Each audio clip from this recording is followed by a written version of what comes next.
Hai netizen, selamat malam. Ketemu lagi sama Mimin di channel audio cerita. Di video kali ini, Mimin akan kembali melanjutkan cerita di channel ini. Semoga kalian terhibur dengan jalan ceritanya. Selamat membaca dan selamat mendengarkan. Bab 002. Jacob merasakan amarah mendidih dalam dadanya, tetapi ia menahan diri. Dengan gerakan lembut, ia menyelipkan jemarinya ke rambut Kari, membiarkan sentuhan itu terasa nyata bagi Lordan. Sejujurnya dia juga sangat ingin menyentuh wanita ini, tapi bukan dengan cara seperti ini. Namun sekarang, tidak ada jalan lain, dia memang harus mengikuti perintah Lordan. Kari menahan napasnya. Lordan tertawa kecil, menikmati pemandangan di hadapannya. Lanjutkan, Jacob. Buat dia menikmati ini. Jacob menggeretakkan giginya. Di matanya, wanita yang terikat di hadapannya bukanlah istri Lordan, melainkan seseorang yang ingin ia lindungi dengan seluruh nyawanya. Dengan hati-hati, ia menelusuri rahang Kari dengan ibu jarinya, lalu membungkuk mendekat ke telinganya. Maaf, aku tidak bermaksud menyakitimu. Aku janji akan melindungimu nanti, sekarang kita ikuti dulu permainan ini, bisiknya lirih, nyaris tak terdengar oleh Lordan. Kari menegang, tetapi dalam hatinya ia merasa percaya dengan pria itu. Dengan gemetar, ia menggigit bibirnya, ia tidak tahu kenapa, tetapi ia malah tidak merasa jijik karena yang berdiri di depannya saat ini adalah pria itu, bukan suaminya. Jacob meremas bahu Kari dengan lembut, lalu menggerakkan jemarinya turun ke lengannya, kemudian naik ke wajah wanita itu, membelainya lembut, dan mengusap bibirnya. Jantung Kari berdegup makin cepat. Cium bibinya, Jacob. Ujar Lordan. Aku ingin melihat kau mencumbunya dengan panas. Mereka dengan seringai puas, tetapi ia mulai bosan.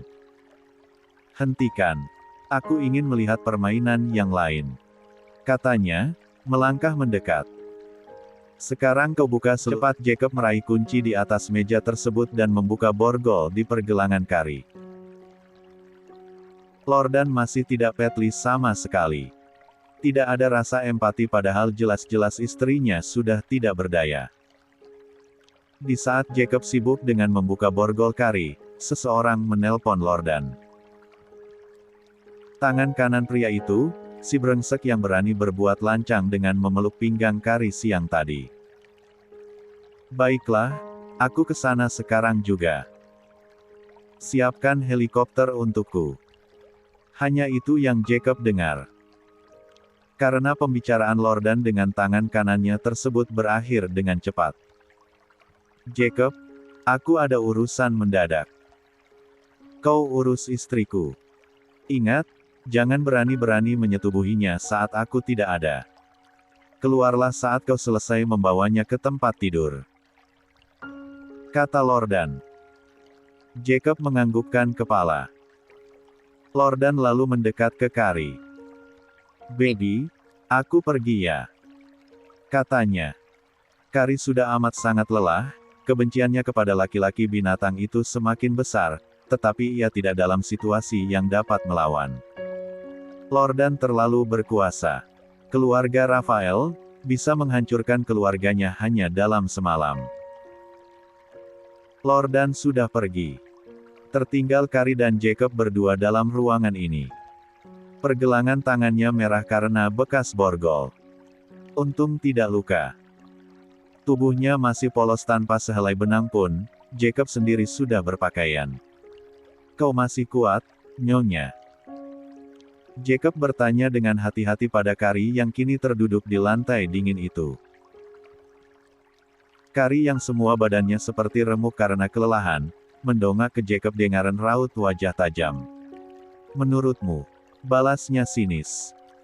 Jacob bisa memahami kalau wanita itu pasti akan membencinya. Benci karena ia adalah tangan kanan Lordan, yang menurut saja disuruh menyetubuhi dirinya. Wanita itu berusaha berdiri dari lantai namun ia terlihat sangat kesulitan. Tubuhnya terlalu lemah sekarang. Jacob yang tidak tahan melihatnya, tanpa izin langsung menggendong wanita itu. "Hei, apa yang kau lakukan? Lepaskan aku." "Lepas," pekik Kari marah. Apalagi tubuhnya dalam keadaan polos pada saat Jacob menggendongnya. Astaga! La bahkan tidak mengerti kenapa ada getaran aneh yang dia rasakan terhadap laki-laki itu. Jacob keluar dari ruangan tersebut. Mereka berada di kamar Kari dan Lordan sekarang. Kamar itu memiliki aura yang sangat gelap. Jacob membawa Kari ke dalam kamar mandi, dan menurunkan wanita itu di dalam bathtub. Seluruh Kari menatap Jacob dengan tatapan waspada. "Kau pasti tidak nyaman tidur dengan tubuh lengket. Mandilah. Aku akan menunggu di luar." Setelah mengatakan itu, Jacob segera keluar dari sana. Kari masih terduduk di dalam bathtub, tubuhnya lelah luar biasa, tetapi pikirannya terus berputar. Ila membenci dirinya sendiri karena membiarkan semua ini terjadi.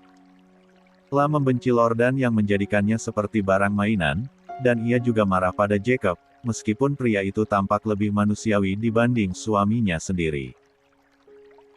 Meskipun ada getaran aneh saat pria itu menatap dan menyentuhnya. Tetapi tetap saja, pria itu adalah pengawal Lordan yang siap sedia memangsanya kapan saja Lordan memberikan perintah. Tangannya mencelup ke dalam air hangat yang mulai memenuhi bathtub. Cairan bening bercampur dengan sisa-sisa percintaannya dengan Jacob. Matanya perih, hatinya sakit. Bagaimana mungkin hidupnya berubah seburuk ini? Menjadi istri seorang monster seperti Lordan. Di luar, Jacob bersandar di pintu kamar mandi, mendengar suara air mengalir. La menarik napas dalam. Matanya terpejam sesaat. Malam ini melelahkan untuknya juga. Perintah Lordan memang tidak bisa ditolak, tetapi bukan berarti ia menikmati semuanya tanpa perasaan bersalah. Sial. Jacob memang menyukai tubuh Kari, karena wanita itu masihlah seorang istri yang amat dia cintai. Tetapi ia bukan pria yang menikmati penderitaan wanita yang disiksa seperti itu. Apa yang Lordan lakukan benar-benar di luar batas manusia. Dan akan ia pastikan pria itu menerima balasan lebih kejam atas semua perbuatan yang ia lakukan. Suara cipratan air di dalam kamar mandi berhenti. Jacob membuka mata. Tak lama, pintu kamar mandi terbuka sedikit. Kari berdiri di ambang pintu dengan handuk tebal yang membungkus tubuhnya. Rambut panjangnya masih basah, meneteskan air ke lantai marmer. Matanya tajam menatap Jacob. Tetapi ia terlalu lelah untuk berteriak membenci lelaki itu. La bahkan hampir limbung. Jacob dengan cepat menangkap tubuhnya. Kari sudah terlalu lelah. Saat ini yang dia inginkan hanyalah tidur. Pikirannya kacau karena Jacob. Karena laki-laki itu berhasil membuat pikirannya kacau. La ingin membenci pria itu, tetapi tiap kali mereka saling berdekatan, jantungnya malah berdebar-debar sangat keras. Jacob dengan gagahnya mengangkat tubuh Kari dan membaringkannya dengan perlahan di atas kasur. Kari tidak menatapnya sama sekali. Hanya menutup mata. "Aku akan membantu mengeringkan rambutmu. Kau bisa flu kalau tidur dengan rambut yang masih basah." Tak ada balasan. Jacob mengambil hair dryer dan mulai mengeringkan rambut Kari dengan lembut. Wanita itu tetap diam, membiarkan pria itu melakukan apa yang diinginkannya. Bukan karena dia merasa nyaman, tetapi lebih karena tubuhnya terlalu lelah untuk melawan. Saat Jacob selesai mengeringkan rambutnya, ia sudah tertidur. Nafasnya teratur. "Kau masih pakai handuk, Sia?" gumam Jacob lembut. La memanggil Kari dengan nama aslinya. 25. La pun membuka lemari baju, mengambil sebuah gaun tidur lalu memakaikan ke tubuh Kari. La memakaikan dengan sangat berhati-hati agar wanita itu tidak terbangun. Setelah berhasil, ia menatap wanita itu lama, penuh cinta. Jemarinya membelai pipi Kari dengan lembut. Maafkan aku, sudah menyakitimu. Kau akan memaafkanku kan? Gumamnya. Jacob mengecup lembut puncak kepala Kari, lalu berdiri, menatap wajah wanita itu sekali lagi sebelum akhirnya berjalan menuju pintu keluar. Jacob mengamati sekeliling tempat itu. Dia sudah tidak tahan dengan keluarga sialan ini, dia akan balas dendam secepatnya. Tidak peduli barang yang dia cari dapat atau tidak, demi istrinya, dia akan segera bertindak. Malam ini, Jacob ingin sekali membawa lari Kari. Tetapi ada CCTV di mana-mana. Lah tidak boleh gegabah. Anak buah Lordan dan kakeknya Rafael yang sama brengseknya itu sama banyak. Dia harus atur strategi dulu. 26. Benda pusaka ditemukan. Jacob keluar dari kamar dengan langkah hati-hati. Lah menatap lorong yang sepi dengan tatapan penuh perhitungan. Rumah ini bukan sekadar tempat tinggal, melainkan sebuah benteng dengan pengawasan ketat. Setiap sudutnya dipenuhi kamera pengintai, dan anak buah Lordan selalu berjaga, siap mengeksekusi siapapun yang melanggar aturan. Lah berjalan ke ruangan kecil yang ia gunakan untuk memantau situasi di rumah ini. Begitu sampai, Jacob menutup pintu dan mengaktifkan komputer. Jari-jarinya lincah mengetik, membuka akses ke sistem keamanan rumah. Sebagian besar CCTV bisa ia kendalikan, tetapi ada beberapa area yang masih di luar jangkauannya, terutama di bagian yang jaga langsung oleh tangan kanan Lordan. Jacob mengamati rekaman beberapa jam terakhir. Matanya menyipit melihat Lordan menikmati hasil rekaman yang ia buat. Bajingan, desisnya. Lah menahan diri agar tidak menghancurkan layar di depannya. Amarah di dadanya membuncah, tetapi ia tahu harus tetap berpikir jernih. Lah harus mencari cara untuk menyerang keluarga sialan ini. Lordan adalah orang yang berbahaya. Lah bukan hanya seorang kriminal, tetapi juga pewaris keluarga Rafael, keluarga mafia yang menguasai dunia bawah tanah. Kakeknya, Don Rafael, memiliki kekuasaan yang bahkan bisa membuat pejabat tinggi tunduk. Tetapi Jacob tidak takut sama sekali, sekarang dia memiliki kekuatan yang sama untuk menyerang mereka. Jacob menyandarkan punggungnya ke kursi, berpikir keras. Lah tak bisa menunggu lebih lama lagi. Benda pusaka milik keluarganya yang direbut oleh keluarga Rafael memang penting, tetapi Kari jauh lebih penting. Tiba-tiba, sebuah pesan masuk ke ponselnya. Matt, anak buahnya. Bos, aku berhasil menemukan benda pusaka milik keluarga bos. Jacob menegakkan tubuhnya, matanya menajam membaca pesan itu. Akhirnya, benda pusaka milik keluarganya yang direbut keluarga Rafael bertahun-tahun lalu, kini berada dalam jangkauannya. Itu adalah kunci kekuatannya, sesuatu yang bisa ia gunakan untuk menekan keluarga Rafael dan menghancurkan mereka. Tentu Jacob tidak akan lupa untuk membantai dan menghabisi mereka seperti yang telah dilakukan keluarga mereka kepada keluarganya bertahun-tahun lalu. Jacob segera membalas pesan Matt. Jacob, di mana kau menemukannya? Hanya butuh beberapa detik sebelum balasan masuk. 27. Matt. Di salah satu brankas bawah tanah Villa Rafael. Aku butuh akses untuk membukanya. Jacob menyeringai. Lordan dan keluarganya mungkin berkuasa, tetapi mereka bukan satu-satunya yang punya sumber daya. Jacob, aku akan memberimu kode akses.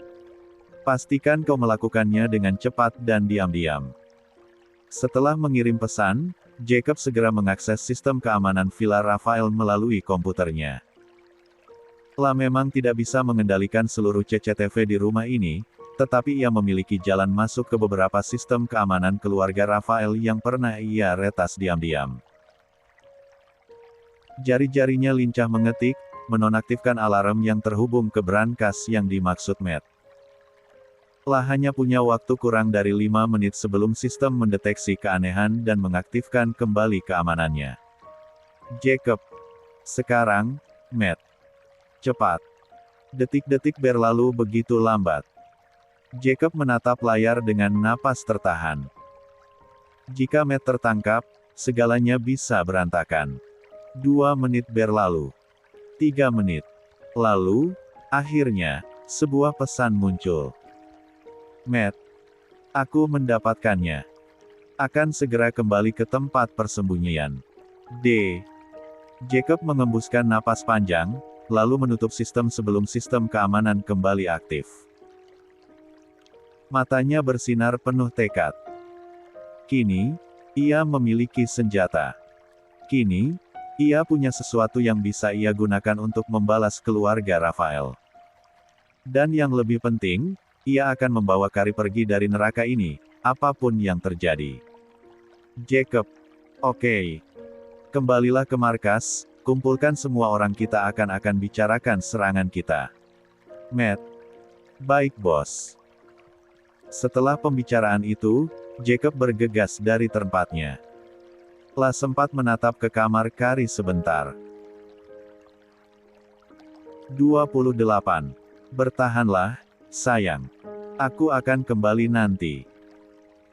Kau tidak akan menderita lagi karena laki-laki biadab itu. Gumam Jacob, masih menatap lama ke arah kamar Carrie. 0000000000000000. Di kamar, Carrie menggeliat pelan. Tubuhnya masih terasa lelah, tetapi setidaknya sekarang ia lebih nyaman setelah mandi dan mengenakan pakaian bersih. Matanya terbuka sedikit, menatap langit-langit kamar. Pikirannya masih kacau. Setelah mengumpulkan kesadarannya, ia baru sadar kalau tadi ia hanya pakai handuk saja. Jacob. Laki-laki itu yang membantunya mengganti pakaian. Ah sudahlah, buat apa dia malu? Toh dia sudah disentuh sedalam-dalamnya oleh pria itu. Carrie tertidur lebih dari 1 jam. Pikirannya masih dipenuhi oleh sosok Jacob. Lah seharusnya membenci Jacob, tetapi ada sesuatu dalam diri pria itu yang berbeda dari Lordan. Jacob memang mengikuti perintah Lordan, tetapi ada sorot mata yang tak bisa ia abaikan. Tatapan bersalah, tatapan yang bukan milik seorang pria yang hanya memikirkan nafsu. Carrie meremas selimut yang menutupi tubuhnya. Hatinya dipenuhi kebencian, tetapi juga kebingungan. Kenapa kau melakukan ini padaku, Jacob? Bisiknya pelan. Lah tidak mengharapkan jawaban. Bahkan jika Jacob menjelaskan alasannya kenapa menatapnya dengan lembut seperti itu tidak akan mengubah pertanyaan bahwa pria itu telah menyakitinya. Namun, ada sesuatu yang lebih besar dari itu. Lordan. Pria itu adalah iblis yang sesungguhnya. Lah bukan hanya memperlakukan Carrie seperti barang, tetapi juga menikmati penderitaannya. Lah merekam semuanya tanpa rasa bersalah. Carrie menelan ludah. Lah harus menemukan cara untuk keluar dari cengkeraman pria itu. Tetapi bagaimana? Bagaimana dengan keluarganya? Apa Lordan akan menyakiti mereka? Apa Lordan akan membuat bisnis keluarganya jatuh? Carrie menatap ke jam di tangannya, jam menunjukkan pukul 12 malam. Sudah tengah malam ternyata. Besok pagi saja dia minta izin pulang ke rumah keluarganya. Sudah lama dia tidak ke sana karena Lordan melarangnya. Alasannya banyak sekali. Carrie berharap malam ini laki-laki itu tidak pulang. 2. Lah melangkah turun dari tempat tidur dan membuka jendelanya sebentar untuk merasakan angin malam, tetapi ketika tirai dan kaca jendelanya terbuka, matanya langsung bertemu dengan Jacob. Laki-laki itu berdiri di kejauhan dengan pandangan tertuju ke kamarnya, tepatnya mereka sudah saling bertatapan lama. Jacob menampilkan senyuman lembutnya, sedang Kari cepat-cepat membuang muka ke arah lain. Jantungnya sedang berdetak kencang tanpa bisa ia cegah. Kenapa? Kenapa ia selalu seperti ini saat bertatapan? 29. Dengan laki-laki itu. Lah bahkan tak dapat mengontrol dirinya sendiri di hadapan pria itu. 1. Kari buru-buru menutup kembali tirai jendelanya, berusaha mengatur napas yang tiba-tiba berantakan. Jantungnya masih berdegup kencang. Kari menggigit bibirnya, lalu berbalik dan bersandar di dinding. Lah harus tetap kuat. Lah tak boleh lengah hanya karena tatapan lembut Jacob. Di luar, Jacob masih berdiri di tempatnya. Senyumnya menghilang, digantikan helaan nafas panjang. Lah bisa melihat bagaimana Kari buru-buru menutup tirai dan menghindari tatapannya. Itu wajar. Setelah semua yang terjadi, perempuan itu pasti membencinya. 30. Noah. Jacob sampai di markas. Di sebuah gedung besar pinggiran kota, Matt sudah menunggu dengan koper hitam besar di tangannya. Beberapa anak buah Jacob juga ada di sana, wajah mereka menunjukkan kewaspadaan. Begitu Jacob keluar dari mobil, Matt segera menghampirinya. Ini dia, B0S. Aku sudah memastikan isinya sesuai dengan yang kita cari. Jacob mengambil koper itu dan membukanya dengan cepat. Di dalamnya, sebuah benda tua berukiran emas tergeletak di antara kain beludru hitam. Itu bukan sekadar barang antik, benda itu memiliki nilai sejarah bagi keluarga Jacob. Itu adalah simbol kekuasaan yang dirampas dari keluarganya bertahun-tahun lalu oleh keluarga Rafael. Sebelum seluruh keluarganya dibantai. Jacob menatap benda itu lama sebelum akhirnya menutup koper tersebut dengan rahang mengatup rapat. Bagus. Kita akhirnya bisa mulai bergerak. Lah menatap anak buahnya satu per satu. Kita akan menyerang keluarga Rafael dalam waktu dekat. Aku ingin kalian bersiap. Jangan biarkan mereka tahu sebelum kita benar-benar siap untuk menghancurkan mereka. Para anak buahnya mengangguk. Mereka semua memiliki dendam terhadap keluarga Rafael, dan ini adalah kesempatan mereka untuk membalas. Matt mendekat dengan ekspresi serius. Bos, Noah terus menangis mencari-cari bos. Dia merengek ingin melihat bos. Babysitter yang menjaganya sudah kewalahan karena ia tidak mau makan. Ucap pria itu pelan. Nama tersebut sukses membuat Jacob terdiam sejenak. Wajahnya yang penuh amarah perlahan berubah. Rahangnya masih mengatup rapat, tetapi ada sesuatu yang berbeda dalam sorot matanya, sesuatu yang jarang terlihat oleh siapapun di sekelilingnya. Noah. Putranya bersama Sia. Waktu Sia dinyatakan meninggal, umur Noah baru genap 1 bulan. Hal itu menyebabkan Jacob harus membesarkannya seorang diri. Meski ia pakai jasa babysitter, tetapi kebanyakan urusan bayinya, dia sendirilah yang urus. Itu sebabnya Noah sangat melekat padanya. Sudah 2 hari dia tidak pulang ke rumah, wajar Noah jadi mogok makan. Jacob menutup matanya sesaat, menekan semua emosi yang berkecamuk di dalam dirinya. Lah telah menghabiskan waktu bertahun-tahun membangun kekuatan untuk membalas dendam kepada keluarga Rafael, tetapi di tengah semua itu, ada satu hal yang selalu ia lindungi dengan segala cara, tentu saja Noah. Dan saat ini setelah menemukan mama kandung dari sang putra, dia tentu akan melindungi kedua orang yang sangat dia cintai tersebut, istri dan anaknya. 31. Tanpa berkata apa-apa, Jacob menutup koper itu dengan kasar dan menyerahkannya kepada Matt. Pastikan ini disimpan dengan aman. Aku akan menemui Noah. Matt mengangguk. Baik, bos. Jacob bergegas meninggalkan ruang pertemuan, berjalan melewati lorong-lorong gedung yang dingin dan gelap. Hanya sedikit orang yang tahu tentang keberadaan Noah. Bagi dunia luar, anak itu tidak ada. Itu adalah satu-satunya cara untuk melindunginya dari musuh-musuh yang ingin melihat keluarga Jacob musnah. Begitu sampai di salah satu kamar di lantai atas, Jacob membuka pintunya dengan perlahan. Di dalam, seorang wanita muda, babysitter Noah berdiri dengan wajah cemas. Di sofa, seorang anak laki-laki kecil, berusia 6 tahun, dengan rambut hitam dan mata besar berair sedang terisak, menggenggam boneka beruangnya erat-erat.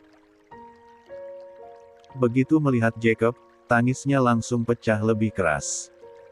"Papa!" Noah berlari ke arahnya, memeluk kakinya erat-erat. Jacob berlutut dan meraih tubuh kecil itu ke dalam pelukannya. La bisa merasakan betapa Noah gemetar. "Ada apa, sayang?" Suaranya lebih lembut dari yang pernah didengar siapapun. Anak itu menyusut di dalam pelukannya, menangis di bahunya. "Papa lama sekali." Noah takut. Noah mimpi buruk lagi. Jacob menutup matanya sejenak, menyesap aroma khas anaknya, berusaha mengabaikan rasa sakit yang merayap di dadanya. "Papa di sini sekarang," bisiknya. "Papa tidak akan pergi kemana-mana." Noah mengangguk kecil di pelukannya, tetapi isakannya masih terdengar. Jacob mengusap punggungnya perlahan, berusaha menenangkan anak itu. Dendam masih membara di dalam dirinya. Tetapi saat ini, prioritasnya hanya satu, Noah dan Sia. Satu. Apapun yang terjadi, ia akan memastikan putra dan istrinya aman. Bahkan jika itu berarti ia harus mengorbankan segalanya. Jacob mengangkat Noah ke dalam gendongannya, membiarkan anak itu menyandarkan kepalanya di bahunya. La melirik babysitter yang masih berdiri cemas di sudut ruangan. "Aku akan mengurusnya," katanya singkat. Wanita itu mengangguk dan dengan cepat meninggalkan ruangan, memberi mereka privasi. 32. Jacob berjalan menuju sofa, duduk dengan Noah yang masih terisak di pelukannya. La mengusap punggung kecil anak itu dengan gerakan lambat dan penuh ketenangan. "Papa tidak akan lama pergi lagi, Noah. Papa janji," katanya lembut. Noah mengangkat kepalanya, menatap ayahnya dengan mata penuh air mata. "Janji." Jacob tersenyum tipis, mengusap rambut anaknya. "Janji. Tapi setelah ini papa masih harus pergi sebentar buat jemput mama kamu." "Noah pengen ketemu mama kan?" "Mama." Noah menatap papanya dengan mata bulatnya. Jacob tersenyum. Noah segera turun dari gendongan papanya dan mengambil bingkai foto di atas meja kecil samping tempat tidurnya. Gambar di dalam bingkai foto tersebut adalah gambar mamanya. Papanya selalu menceritakan tentang mamanya padanya.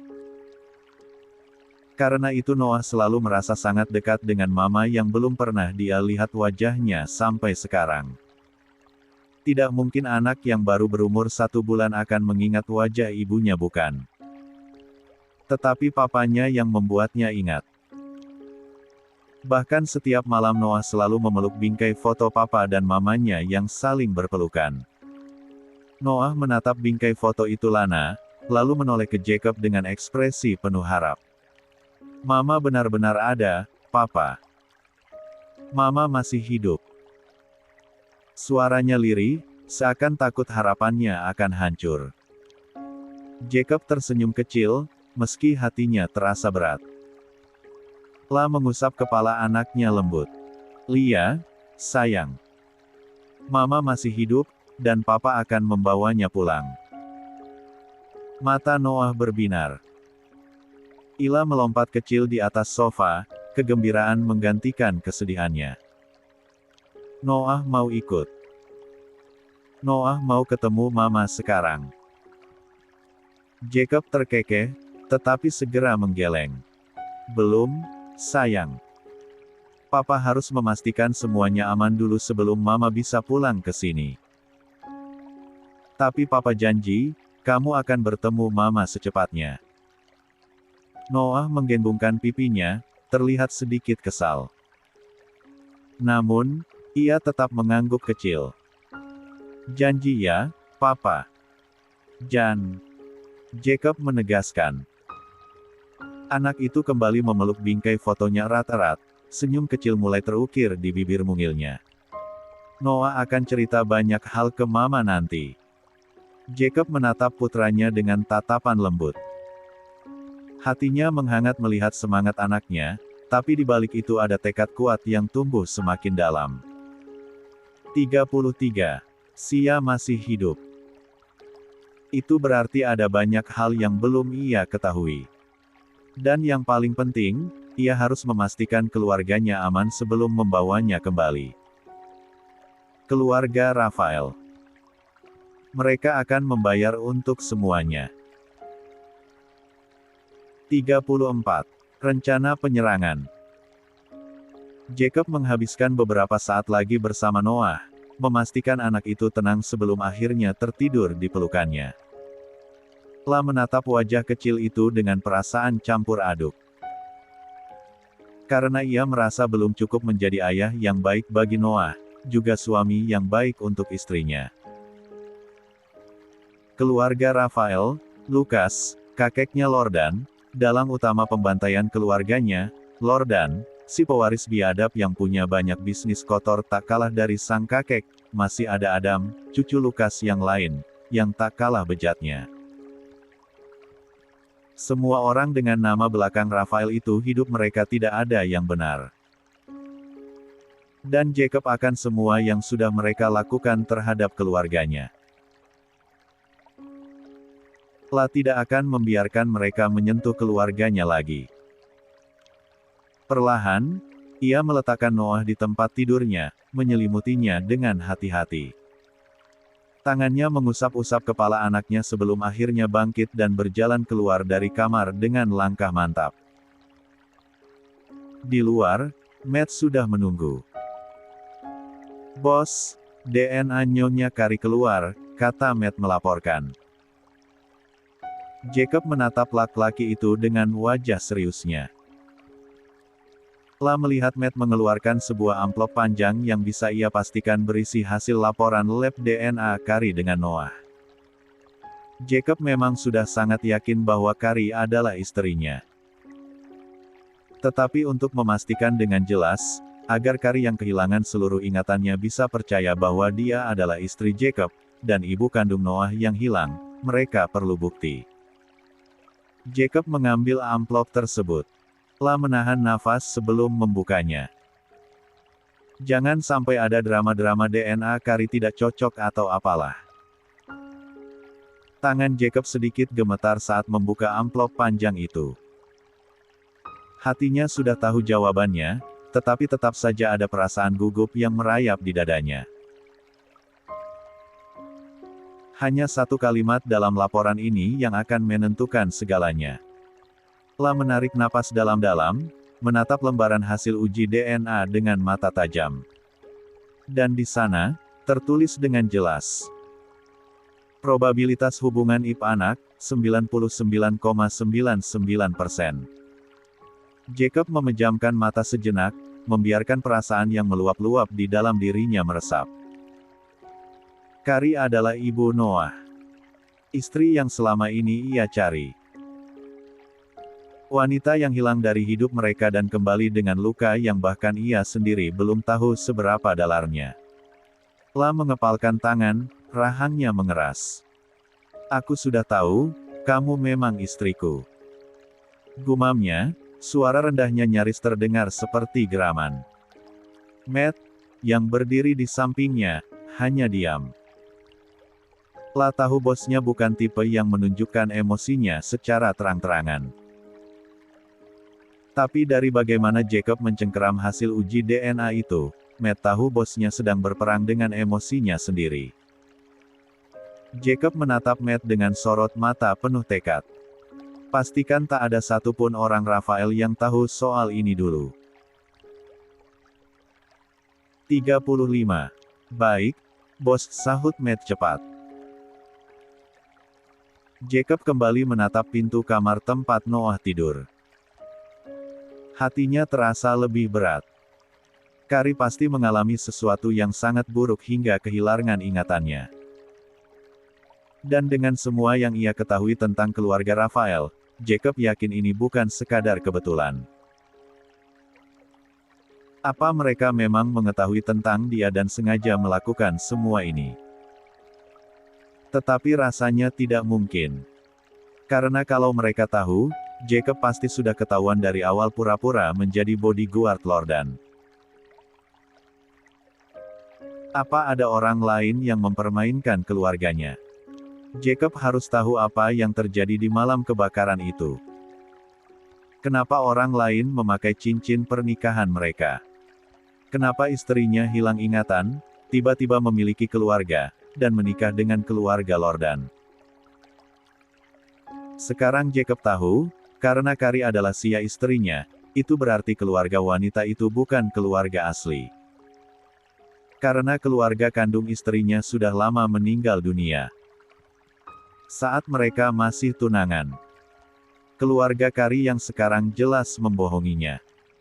Jacob harus memeriksa keluarga itu juga. Jacob menarik napas panjang, menenangkan pikirannya yang mulai dipenuhi terlalu banyak pertanyaan. Namun satu hal yang pasti, ia tidak bisa tinggal diam. Matt, panggilnya dengan suara rendah tapi penuh ketegasan. Iya, bos. Perintahkan beberapa bawahanmu untuk mencari informasi tentang keluarga yang mengaku sebagai keluarga Sia. Cari tahu siapa mereka sebenarnya, bagaimana mereka bisa menciptakan identitas palsu, dan siapa yang membantu mereka. Matt mengangguk. Baik, aku akan mengerahkan orang-orang terbaik untuk menyelidikinya. Jacob mengangguk pelan, pikirannya masih berkutat pada berbagai kemungkinan. Jika keluarga itu bukan keluarga asli Kari, maka ada seseorang di balik semua ini. Seseorang yang telah menyusun rencana begitu rapi untuk membuatnya kehilangan istri dan hampir kehilangan Noah. Aku sudah memutuskan, katanya lagi. Kita akan menyerang keluarga Rafael besok malam. Siapkan pasukan. Pertama, selamatkan istriku dulu, lalu habisi Lukas, Lordan dan Adam. Istri Adam dan para pelayan biarkan saja hidup. Setelah ketiga pria itu dihabisi, ambil semua harta mereka. Kata Jacob lagi. Ekspresinya dingin sekali. Telah terlihat seperti pembunuh berdarah dingin yang siap membantai siapa saja. Siap bos, aku akan mengatur semuanya. Seru Jacob lagi lalu berbalik pergi. Telah kembali menatap pintu kamar Noah sebelum akhirnya berbalik dan berjalan menuju ruang kerjanya. Setiap langkahnya terasa berat, dipenuhi kemarahan dan dendam yang semakin membara. Sesampainya di ruang kerja, Jacob duduk di kursinya dan membuka laci meja. Di dalamnya, terdapat sebuah cincin pernikahan yang selama ini ia simpan.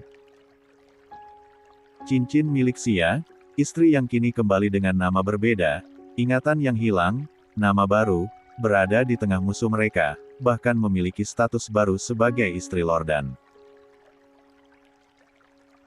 36. Jari-jari Jacob menggenggam cincin itu erat. Cincin tersebut masih utuh seperti sedia kala. Tidak terbakar oleh api saat ia menemukannya di jari mayat yang seluruh tubuhnya sudah rusak karena api hingga tak dapat dikenal lagi. Jacob menatap cincin itu lama, pikirannya kembali ke malam mengerikan itu, api yang melahap segalanya, jeritan, dan kepedihan yang masih mengendap di dadanya hingga kini. Telah mengira Sia telah tiada, tubuhnya hancur tak dapat dikenali, dan satu-satunya bukti yang ia temukan hanyalah cincin ini. Tapi sekarang ia tahu, itu bukan Sia. Seseorang telah menggantikan posisi istrinya malam itu. Jacob mengepalkan tangan. Entah siapa wanita yang mengenakan cincin kawin istrinya, yang pasti ia tahu semua itu sudah direncanakan. Tidak mungkin hanya kebetulan. Siapa dalangnya? Jacob pasti akan mencari tahu. Pria itu berdiri, menyimpan cincin itu ke dalam sakunya. Aku akan mengambil kembali apa yang seharusnya menjadi milikku. Dan kali ini, keluarga Rafael tidak akan selamat, katanya. Malam itu, Jacob menatap peta yang terbentang di mejanya. Setiap titik merah menandai lokasi keluarga Rafael, termasuk mansion utama tempat Sia, atau sekarang disebut Kari berada. La kembali memanggil Matt untuk membahas serangan yang akan mereka lakukan. Besok malam, kita mulai dari bagian belakang mansion. Pastikan tidak ada yang melihat kita masuk, katanya pada Matt. Matt mengangguk. Aku sudah menyiapkan semua. Hanya menunggu perintah dari bos. Jacob mengepalkan tangannya. Aku akan membawa Sia pulang, dan setelah itu, Lucas, Lordan, dan Adam akan membayar semua yang telah mereka lakukan. La menatap malam di luar jendela. Besok, darah akan tumpah. 37.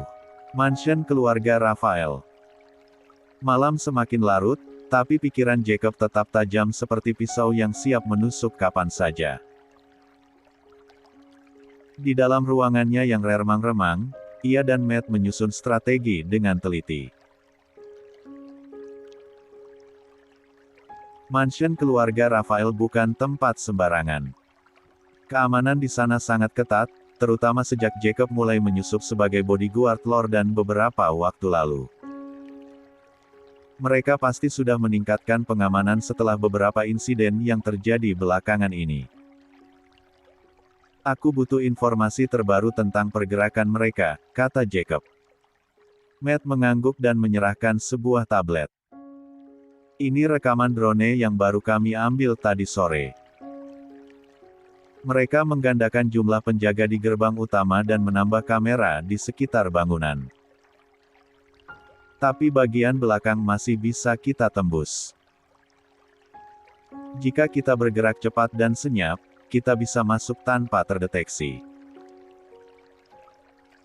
Jacob mempelajari video itu dengan cermat. La melihat berbagai kemungkinan jalur yang bisa mereka gunakan. Siapkan tim kecil. Hanya orang-orang terbaik. Aku tak ingin ada kesalahan. Siap, bos. Jacob mengangguk, lalu tatapannya kembali tertuju pada peta yang terhampar di meja. Garis-garis merah menandai jalur masuk dan keluar. La telah menunggu selama bertahun-tahun untuk menjatuhkan keluarga Rafael, dan dia tidak ingin gagal. Kau boleh pulang, beristirahatlah.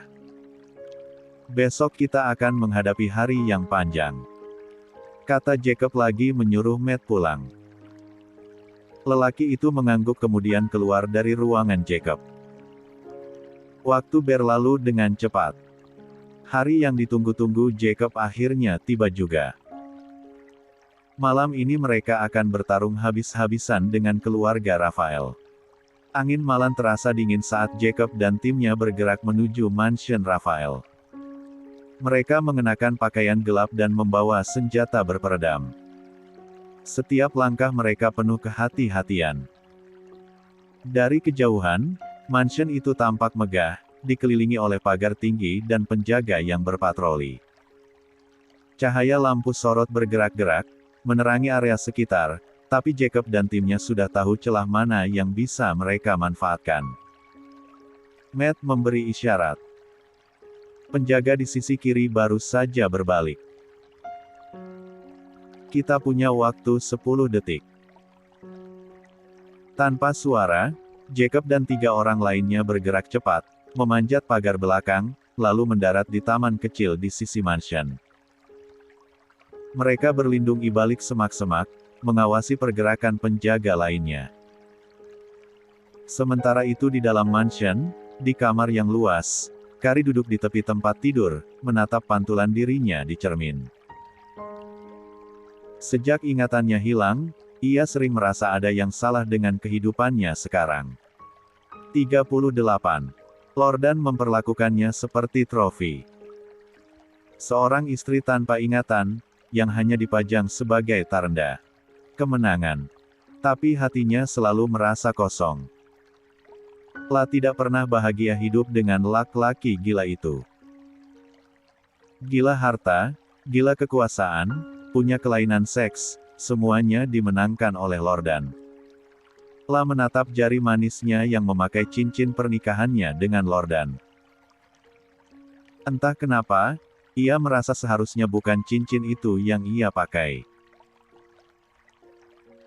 La selalu merasa kalau dirinya pernah memakai cincin lain di jari manisnya tersebut. Tiba-tiba ketukan dari luar pintu kamarnya berbunyi. Kari dengan malas turun dari kasurnya dan berjalan ke arah pintu untuk membukanya. Bukan Lordan, karena pria itu tidak pernah mengetuk pintu kalau mau masuk kamar. Aneh juga kalau dia mengetuk pintu saat masuk ke kamar sendiri. Selamat malam Nyonya Kari, seorang wanita parubaya menyapa Kari dengan senyuman tipisnya begitu Kari membuka pintu. Wanita itu adalah pelayan senior di mansion ini. Biasanya melayani Lukas, kakeknya Lordan. Kalau wanita itu tiba-tiba datang ke sini, itu artinya dia akan dipanggil untuk pergi ke ruang utama tempat berkumpulnya semua keluarga. Nyonya disuruh ke ruang utama. Tuan Lukas ingin berbicara dengan seluruh anggota keluarga, termasuk cucu menantunya. Tuh kan benar. Kari menghela napas pelan. La tidak bisa menolak, meskipun hatinya merasa enggan untuk bertemu dengan keluarga Rafael. Sejak ia menikah dengan Lordan, keluarga ini selalu memperlakukannya seolah ia hanya bagian dari rencana besar mereka, bukan manusia dengan perasaan. La tidak pernah benar-benar dianggap sebagai bagian dari keluarga. La melirik cincin di jari manisnya sekali lagi, lalu melangkah keluar dari kamar, mengikuti pelayan itu menuju ruang utama. Begitu sampai di ruang utama, atmosfer terasa tegang. Kari duduk di sebelah Lordan yang tengah berbicara dengan Lukas Rafael, kepala keluarga ini. Beberapa anggota keluarga lainnya juga hadir, duduk di kursi-kursi mewah yang mengelilingi ruangan. Saat tatapan Kari bertemu dengan Nicole, wanita itu tersenyum miring seolah merendahkannya. Nicole duduk di sebelah Adam suaminya, tetapi matanya selalu mencuri-curi pandang ke Lordan. Kari mendengus kecil. Nicole sungguh tidak pandai menyembunyikan rasa sukanya kepada Lordan, sekalipun suaminya sedang berada di dekatnya. Dalam hati Kari menertawakan Nicole. Dia adalah wanita bodoh yang menyukai seorang laki-laki seperti itu, menyukai suami orang yang punya kebiasaan menyimpang. Semalam ada yang mencuri benda pusaka keluarga Smith. Itu adalah salah satu benda yang sangat penting untuk keluarga kita. Dan aku memanggil kalian semua untuk mencari tahu, karena semua orang patut dicurigai tentang pencurian semalam. Terutama mereka yang bukan darah daging keluarga. Kari mengernyit. Keluarga Smith saja dia tidak tahu siapa mereka, apalagi benda pusaka yang laki-laki tua itu bilang tadi. 39. Apa yang kau lakukan? Kari menahan keinginannya untuk menghela napas keras. La tahu kehadirannya di keluarga Rafael selalu dipandang sebelah mata, tapi kali ini mereka bahkan mencurigainya sebagai pencuri. Betapa konyolnya. Kakeknya Lordan memang tidak langsung menyebut namanya, tetapi tatapan yang tertuju padanya itu langsung membuatnya sadar kalau lelaki itu memang mencurigainya.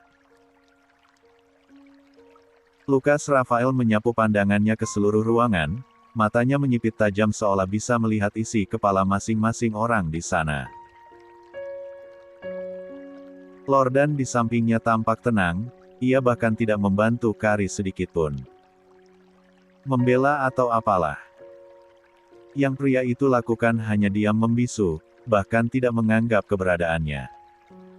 Sungguh miris, miris sekali hidupnya di rumah ini.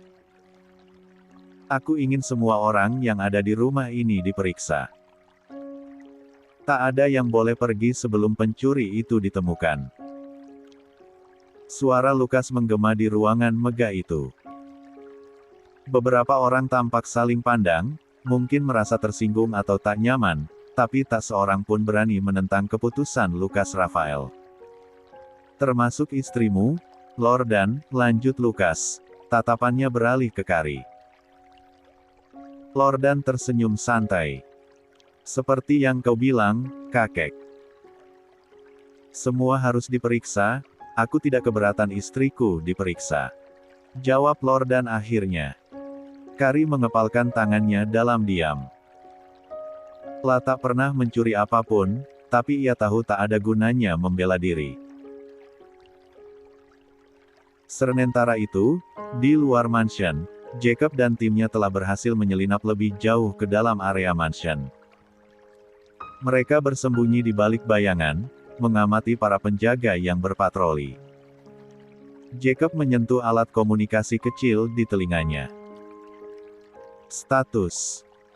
Jalur belakang bersih, tapi kita perlu bergerak cepat sebelum patroli berikutnya tiba, jawab suara Matt di seberang.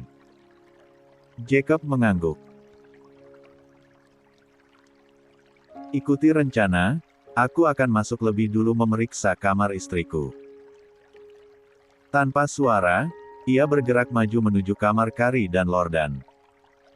Jacob berharap Kari ada di sana agar dia bisa langsung membawa pergi wanita itu sehingga nanti saat mereka menyerang rumah tersebut, Kari atau Sia, istrinya sudah diamankan.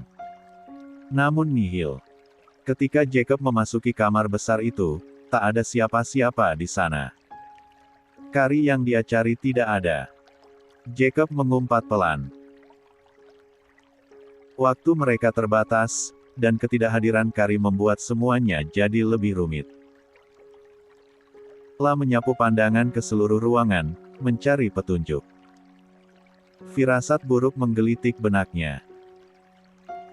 Jika Kari tidak ada di kamar, kemungkinan besar dia berada di ruang utama, bersama Lukas dan Lordan. Itu artinya, situasi jauh lebih sulit dari yang ia perkirakan. Tidak mungkin ia membawa 40. Wanita itu diam-diam. Jacob menekan alat komunikasinya lagi. Matt, kita harus ubah rencana. Istriku tidak ada di kamar. Aku harus mencari cara lain untuk menjemputnya. Bos butuh bantuan. Tanya Matt. Jacob berpikir sejenak. Jika mereka membuat kekacauan, perhatian para penjaga akan teralihkan. Tapi itu juga bisa membahayakan Kari. Beri aku waktu 5 menit. Jika aku tidak kembali dengan istriku, lakukan apa yang perlu dilakukan, jawab Jacob. Aku mengerti bos. Jacob bergerak cepat menuju lorong, menyelinap di antara bayangan. Saat ia sampai di dekat ruang utama, suara Lukas Rafael terdengar jelas. Musuh utama yang ingin dia habisi dengan tangannya sendiri. Aku ingin pemeriksaan dimulai sekarang, tegas Lukas. Kari duduk di tengah ruangan, dikelilingi tatapan yang tidak bersahabat. La berusaha menjaga ekspresinya tetap tenang, tapi Jacob bisa melihat ketegangan di rahangnya. La mengenal istrinya cukup baik untuk tahu bahwa wanita itu sedang menahan kemarahan. Lordan duduk di sampingnya dengan ekspresi santai seolah tak ada yang terjadi. Jacob mengepalkan tangan. La selalu tahu pria itu tak pernah benar-benar peduli pada Kari. Laki-laki sialan itu adalah orang kedua yang akan dia habisi dengan tangannya sendiri. Kari membiarkan seorang pelayan wanita memeriksa tubuh dan pakaiannya. La tahu ini hanya formalitas belaka. Jika mereka sudah menargetkan seseorang, maka fakta apapun tak akan berarti. Dia akan terus-menerus dicurigai. Nicole tersenyum sinis ke arahnya. Mungkin sebaiknya kau segera mengaku saja, Kari. Lagi pula, kau tidak benar-benar menganggap dirimu bagian dari keluarga ini. Kau pasti yang mencuri benda pusaka itu kan? Oh ya, kakek Lukas, aku lupa bilang kalau kemarin sore aku tidak sengaja berpapasan dengan Kari di depan ruangan rahasia tempat kakek kehilangan benda pusaka itu. Dia bersama seorang laki-laki. Kayaknya seorang bodyguard, dan laki-laki itu bahkan menghinaku. Kari menatap Nicole dengan tajam. Jangan sembarangan kalau bicara, Nicole. Nicole tertawa kecil.